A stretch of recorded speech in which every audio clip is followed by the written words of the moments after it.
Right now, somewhere in your head, you're winning an argument that's never going to happen. You're mid-sentence. You make a joke. Nothing. Not a laugh, not a nod, not even the fake polite exhale people do when a joke doesn't land. Just silence. 2 seconds pass. Your brain doesn't process this as awkward. It processes it as danger.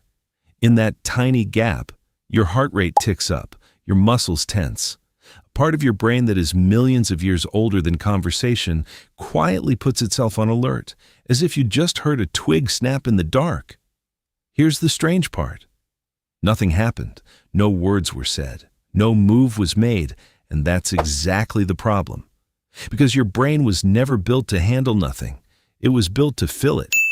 To understand why silence feels loaded, you have to go back about 200,000 years to a version of you that didn't have language, didn't have Wi-Fi, and definitely didn't have small talk. Just a small group of people standing between you and being eaten. Being part of that group wasn't a nice to have. It was the entire survival strategy. Losing the group, through conflict, through disapproval, through being quietly frozen out, was, statistically, a death sentence. So the brain built an early warning system for social rejection, and it lives in the same place that processes physical pain, a small almond-shaped structure called the amygdala. Here's the wild part. Brain scans show that social exclusion activates the same neural regions as stubbing your toe. Your brain doesn't file being ignored under mild inconvenience. It files it under injury, which means that silence, actual, sound-free, nothing-happening silence, doesn't register to your ancient brain as neutral.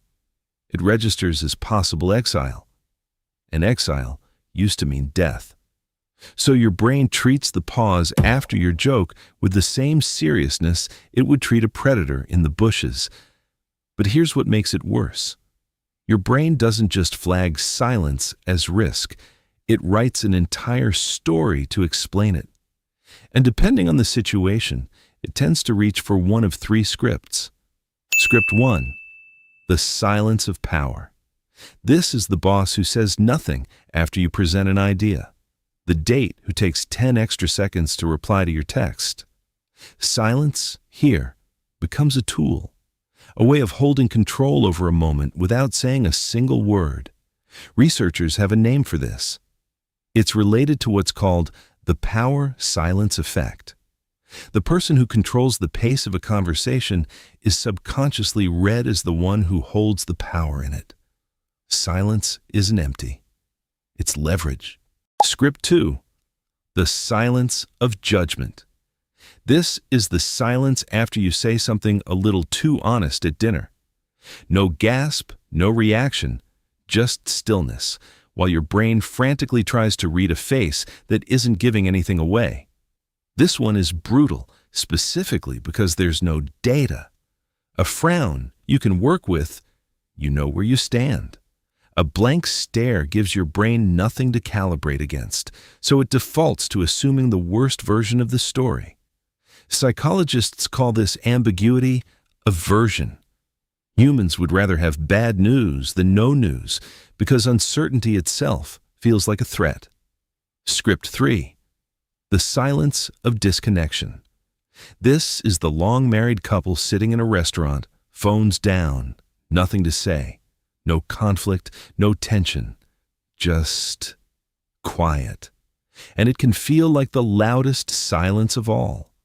In a classic 1970s psychology experiment, researcher Michael Argyle found that people rate silence differently depending on what they believe it means. The same 10 seconds of quiet felt completely different to couples who assumed it meant closeness versus couples who assumed it meant distance. Same silence. 2 completely different stories, which tells you something important. Silence has no inherent meaning. It's a blank canvas, and your brain is a compulsive painter, so why does the brain almost always paint the dark version? Why, when given silence, does it default to rejection instead of, say, they're just thinking? The answer is a well-documented pattern called the negativity bias. The brain's tendency to register, store, and react to negative information more strongly than positive or neutral information of equal weight. Evolutionarily, this made sense. Missing a threat could get you killed. Missing a compliment just meant you missed a compliment. So your brain allocates far more processing power to what could hurt you than to what could be nice. Apply that bias to a silent pause, and you can see the math.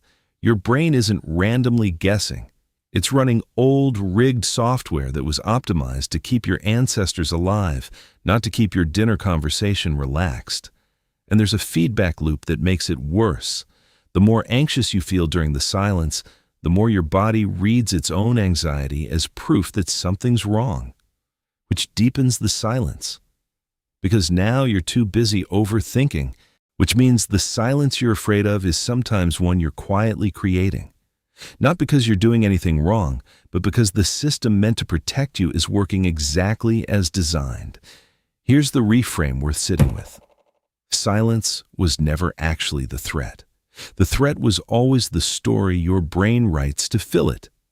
And that story says a lot more about old survival wiring than it does about the person across the table. The people who seem comfortable in silence aren't the ones who feel nothing during it. They're the ones who've learned not to interrupt a blank page just to relieve their own discomfort. So next time a conversation goes quiet, try this. Instead of asking, "What did I do wrong?" ask, "What does this silence actually have to mean?" Most of the time, the honest answer is, nothing yet. You just haven't finished writing the story. If your brain has ever turned a silent pause into a full criminal trial against yourself, you're going to want to stick around.